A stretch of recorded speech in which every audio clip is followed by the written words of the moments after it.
everyone. Nate here with FreeUp. I'm here with Bradley from Helium 10. Bradley, how you doing? What's up? What's up? Awesome. So today we're going to talk all about creating listings. And I know this is a pretty big topic. A lot of you are hiring either VAs that you're teaching your technique to, or hiring a specialist or expert to come in and use their technique. Today we're going to talk all about how you can use Helium 10 to make the best possible listings. And Bradley, I kind of like your take on what makes a good listing on Amazon nowadays, because I know what makes a good listing now is different than was a year or 2 years, 3 years ago. Yeah, well, just generally speaking, I mean, there's two things that you got to be interested in when you're making a listing. You got to make sure, of course, that you're going to get indexed for it, because, if you're not indexed for it, or you're not searchable for a keyword, it doesn't matter how many searches that keyword gets, 10 or a million, you're never going to show up. So it's important that you make Amazon happy in the first place with your listing, because if you want to rank for, or you want to be indexed for a certain keyword, but it has nothing to do with the category you're in, well, just because you have it in your listing does not mean that you're going to get indexed for it. Like, if you're in the beauty category and you're trying to, for whatever reason, rank for iPhone phone case, well, just because you have it in your listing does not mean that you're going to get it indexed for it. So there's a lot of things that you have to be aware of, that you have to make Amazon happy, or you have to be relevant to Amazon for the category. All right. And that's something that a lot of people put too much focus on sometimes, but it is important. I mean, Amazon is not going to show you if they don't think that their buyers are interested in that keyword. So the first person you got to make happy is Amazon, but the more important person you have to make happy with your listing is the buyer. And of course, the number one thing that buyers look at is your image, probably your title. So, Helium 10, it doesn't have image generator, you've got to handle that. And obviously VAs are the best way to go, because you try and hire a graphic designer in the United States, you're talking like $50 an hour or more. So once you've got that down, then it's all about the copy in your listing and where do you put it. Like, the last video we talked about, finding those keywords, right? So the question is, how do we put those keywords in the listing in a way that makes Amazon happy and in a way that's going to make your buyers happy? So I thought that's what we'd talk for a few minutes about today.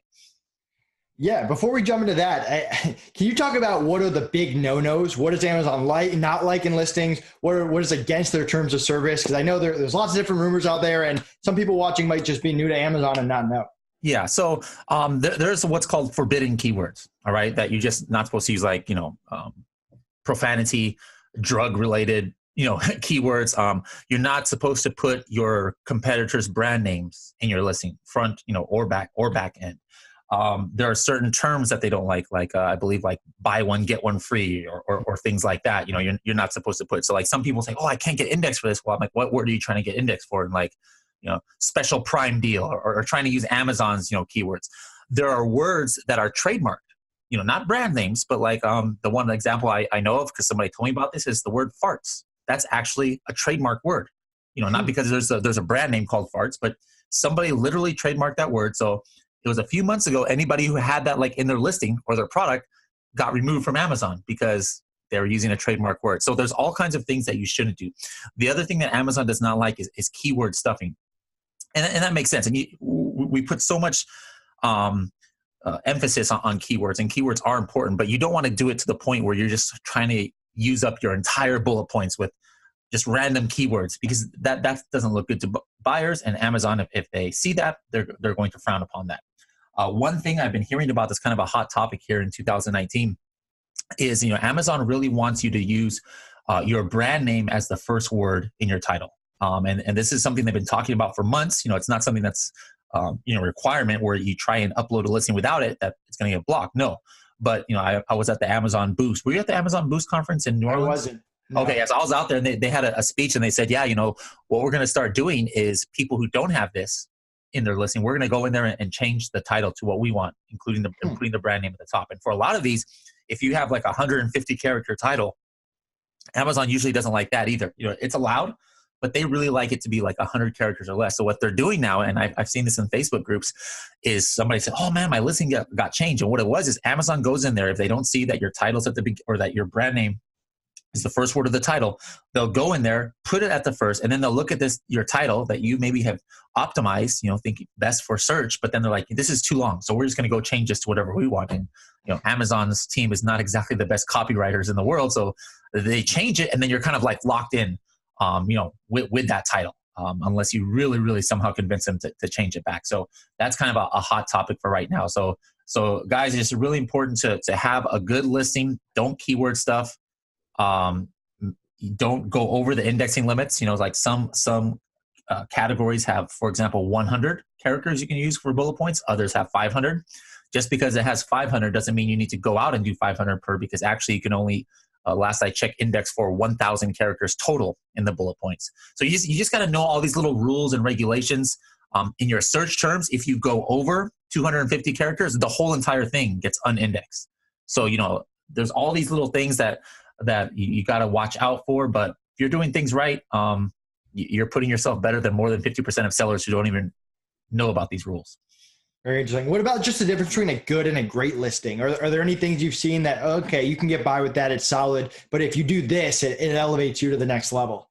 Yeah, I wanted to do that. There's another video I think we can do. We didn't talk about the reviews in the last one, right? We're mostly using Cerebro. Yeah, so there's not enough time to talk about that today. That's another one.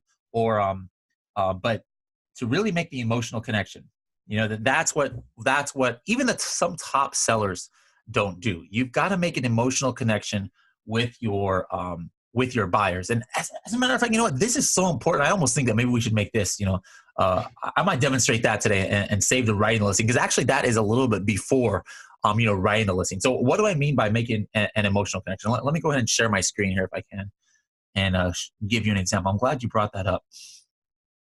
Let's see here. All right. Do you see my Helium 10 screen here? Yeah. Okay. So the one I always pick on, I always use this, and I don't know if you saw. I don't think you saw my my talk this weekend or this weekend. Yeah, it showed up right as you were leaving it. Yeah, so I actually brought up this this example here, and there is a top seller here in the collagen peptides market, and he's doing about $750,000. Let me see if I can find him. Yeah, here he is right here. So he's obviously doing something right, because this guy's on one little SKU right here. He's making almost $1 million a month on Amazon, just on this one SKU. I mean, that's anybody's hashtag goals right there. But in my opinion, he's leaving money on the table. Look at this bullet point right here. First of all, on mobile, the first thing that comes up is actually your description. So, the first thing that comes up on desktop, obviously, is the bullet points, right? But on mobile, if you look at this product on mobile or any product, the first thing that comes up is the first couple lines of the description. So notice the first couple lines. This is literally what people would see. Let's read this. It says, collagen is the protein that moves you, skin to joints, muscles to bones. About 30% of your protein mass consists of collagen, a fibrous structure that helps connective tissue maintain strength and elasticity. If I'm a buyer for this, you've already lost me. All right. And the reason is this. To me, there's two kinds of buyers on Amazon. There's people who are searching for a brand, or people who are kind of not married to a brand, but they're just doing a general search. Like if you're going to search for a Spigen or Spigen, however you say, phone case, you type in that, and that's what you're looking for. You're looking for that exact product, and you wait till you find it. Or Nike shoes, right? Right. The other kind of customer is like iPhone 8 phone case. They're not married to a kind of brand. They're just looking for a phone case, and then whatever catches their eye, they'll click on it, maybe read a little bit for 15 seconds, and then if it's something they're interested in, they'll go ahead and get it. But here's the thing. So for that second kind of customer, you've really got to set yourself apart and give them a reason to buy your product. Because the person, if you're selling some no-name shoes, the person who's selling or who's looking for Nike shoes, they would never buy your product in the first place. They're locked in on Nike shoes. But let's say they're looking for best shoes for Zumba fitness, right? Well, then maybe they see your shoe. They're like, okay, let me click on this. Something in the image or the thumbnail interested me, the price. Let me see what this is about. And they just read like the first two bullet points, the first little description. So you've got to right there make an emotional connection with them to get them to be interested in your product. Now look at this. In the description right here, the first sentence, they're not doing that. They're trying to give you an education on what collagen is. But guys, if I'm a buyer and I search for this, I'm like, dude, I obviously know what collagen is. Otherwise, I wouldn't be searching for it. I'm not here Right. for a lesson on what collagen does or how much of my protein mass. I mean, otherwise, I wouldn't be on this page. So you know what? I would be mad, and I would just go to the next product. There's no emotional connection. What about their bullet points? Here, watch this. Here's their bullet points. Zanmex collagen is enzymatically processed to ensure intact peptides property. Sourced from pasture-raised, grass-fed, non-GMO type Roman numeral 1 and Roman numeral 3. 100% natural hydrolyzed. I'm already falling asleep. I mean, what is this nonsense? I'm not a scientist. I don't understand. I could not care less about this. There is nothing that speaks to my wants, my needs, my fears, my anything. I mean, so this again, this guy, he must be a brand name. And he's got good images. And like I said, he's making over $1 million, or $750,000. But I think he could easily make up to $1 million if he just fixes a few of these things in his listing. And so again, the point I want to make here is, before we even get to that writing, we'll have to save that for another video. But this is an important part of writing the listing, because here in this, don't do keyword stuffing. This is where you make the emotional connection. So how do you get in your customer's mind? How can Helium 10 help to do that? Now, this is something that I actually did use VAs for. Back in the day, what I would do is I would have them I would hire like 2 VAs and have them spend a week reading these reviews. Like, this is 865 reviews, and they would go in and read all of these reviews and start putting common phrases that they would see, or just start tabulating what is on people's minds when they're talking about this product. And it would take, if there's a listing that had 1, 2, 3,000 reviews, it would take 2 people a good few days to go through everything, and you're kind of just hoping that they're tabulating it right. And if that's what you need to do, then absolutely do that. All right. But the faster way, and it's even with using VAs or not using VAs, is you just use a review downloader. All right. I'm going to click this review downloader. Now, the original way that people teach others to use reviews is like, usually when you're formulating your product, you're about to make a product, and then they say, look at the negative reviews, which is 100% correct. And then, so Nate, why do they say to look at the negative reviews of your competitor when you're about to make your product? It kind of shows you what to avoid. Yep. What to avoid, what people are complaining about that one. Like, maybe everybody hates the taste of this, or, hey, this tastes like vanilla. It sucks. And so then in yours, you're like, okay, we got to make sure ours doesn't taste like vanilla. And what you said is right. What people teach is right. I even teach that. All right. But the reviews are so much more powerful than just that. I look at the reviews and I say, hey, let's look at all the reviews. I'm just going to pick one from January of last year to January of this year. And I'm going to hit extract, and it's going to come up with all the reviews that have been done in this time frame. So what am I looking for when I do this? And I hope this works. My Chrome browser here has been overloading lately. But anyways, what am I looking for? I'm looking for any like 2, 3, or 4 word phrase that is coming up over and over again, because positive or negative, this is something that is important to my buyers. And again, if I'm coming up with a collagen peptide, as a product, then I want to, whoever bought this guy's product is going to be my potential customer, my potential demographic. So whatever's on their mind could be something that is going to be on my potential customer's mind. So I'm gonna have to restart my Chrome browser here. Hold on here. Let me just do that. While you do that, we'll turn this into 2 parts too. We'll call this listing part 1 and listing part 2. So if you're watching, this will be the first part. We'll kind of give you the beginning of it, what you should know before really diving in, and then we'll have a second video that just kind of carries on this conversation. Absolutely, yeah, because it's all really part. I mean, even the last video is kind of part of this too. We had to find the search term keywords, first. That's going to create value for your product and for your listing. And then now we're finding the part that, finds the emotional connections. And then we're going to tie it all together kind of in the next video. So hopefully I can restart this and it'll work. But, if you have a brick and mortar, a product or a product that's sold in Walmart, it's not like you can go to the, collagen peptides aisle and, you're looking at your competitors, products. And then you're like, okay, I see here the Vital Proteins collagen peptides. That's my main competitor. I see here the Zanamex. I know exactly what the customers who bought this were thinking about before they bought it and after they bought it. No, I mean, you just can't do that. But that's kind of what's cool on Amazon. You can with Amazon because you just have to go ahead and look at what their look at the reviews, and then you see you get the insight into their mind. What were they thinking about when they purchased this? Oh, I purchased this because I was looking for, or after I used this for a month, I really love how it did, and these are all insights that you just cannot get, outside of Amazon. And this is what makes it so powerful in order to use this. And that's why I say, whatever tool you're using, or if you're not using a tool, I don't care. You guys need to have your VAs or whatever tool you're using, download these reviews, and then look for commonality. So I'm going to try this one more time in a couple seconds here. February. Oh, it's February, Ray. Let me try and do a little bit more reviews. That's one thing. Don't have a million Chrome extensions, guys, because it just screws up. It screws up your Chrome. So I actually did this in the presentation. So I have a recording of me doing this. So instead of trying to fix my Chrome browser, I'm going to show this to you here. Where is it? Here we go. All right. So here's my PowerPoint presentation. Let me get to it here. All right. So what about you, Nate? Do you have? I mean, without knowing this market of collagen peptides, intimately, what would you say could be the most talked about things? Like, what would you normally think logically? Taste, results. If there's any kind of influencer or someone using them, some kind of proof of concept or case study.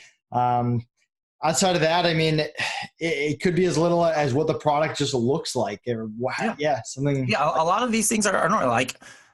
If this is a collagen peptides product, I would think, well, one of the most talked about terms would be collagen peptides itself, maybe taste, or the result. Actually, if you didn't know, collagen peptides are for hair, like your hair, skin, and nails. I guess I would think that those would be. But always, no matter when I do this, no matter what product, there is there are words that I never even would have thought about. So let me just show you guys. I'm going to share this screen now, and I'm showing you guys a recording since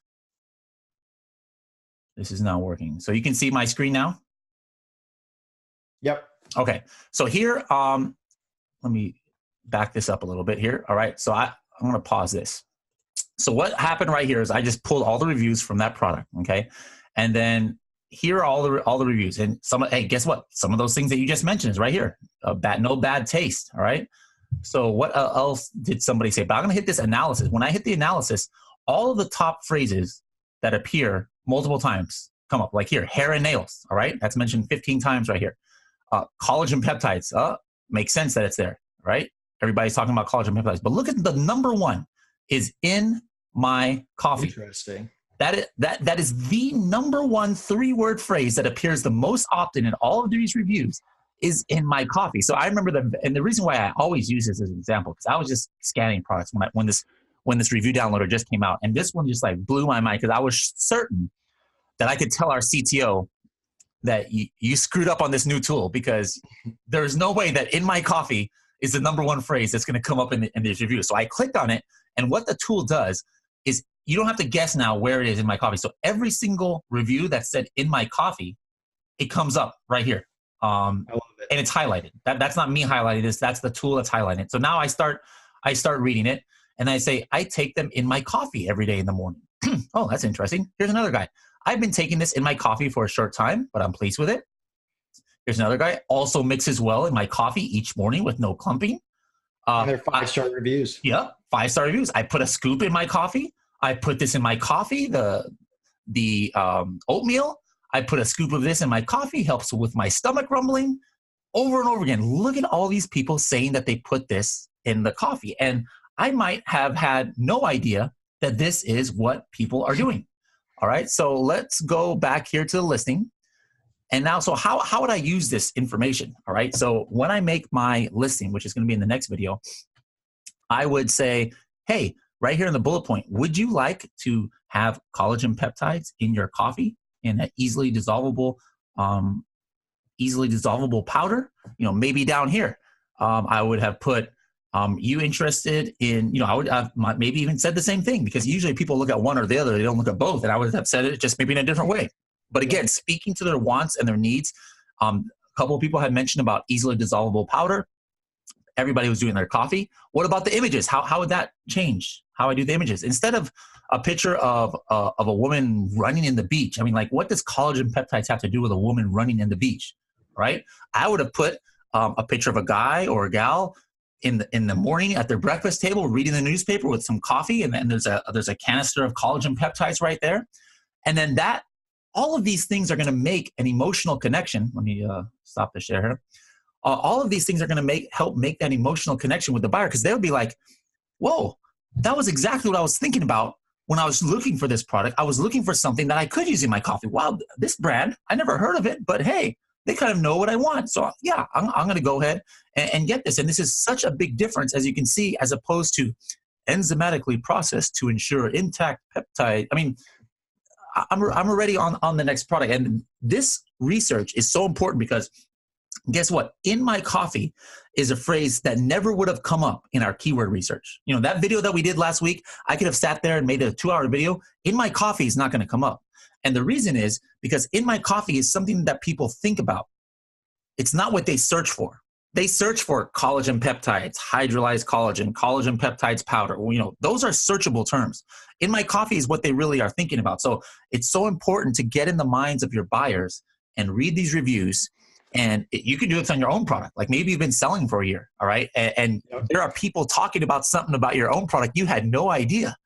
And now I would go back and change my listing. Like if I was this Xanamex guy, I would go back and change and kind of cater to my audience a little bit better. But this actually, yeah, I'm so glad you brought this up, because this should have been the second part of this video, is finding the words or the ideas that people are thinking about when they buy these kind of products. Yeah, and you could ask 100 customers, well, what do they like? What do they not like? And you're not going to get that information that you're going to get from the reviews, because like you said, it just doesn't come to the top of their mind. They care about it. They obviously care about it a lot. And it's something that, hey, if you have a product, you're going to see it in the results that you get, but it's not something that's just going to pop up in your average survey. Exactly. So, and just by doing this, you're putting yourself ahead of like 95% of sellers out there, because I guarantee you most sellers, this is a $750,000 a month product. And so this guy is not some Amazon selling newbie, and he's not even, doing that on his listing. So this just shows you the kind of competitive advantage you do, just by using this technique. Absolutely. Did you have any other tips that you wanted to cover that you didn't want to save for video 2? Nope. This was the number one. And the next video, what I'd like to do is show everybody how to put the keyword research that we looked at before, plus now this kind of like buyer mentality research, and put it all together into one.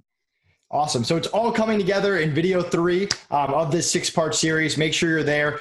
Bradley, thanks so much for joining me. I'm sure you're as exhausted as I am from this conference. Yeah. And have a great weekend. All right. Thanks a lot. You too. Hey everyone. I'm making content like this all the time. If you like this video, please comment and like below. Also, click the subscribe button to get even more content brought to you. Thanks again for watching, and I'll be back at the end of the next video to remind you again.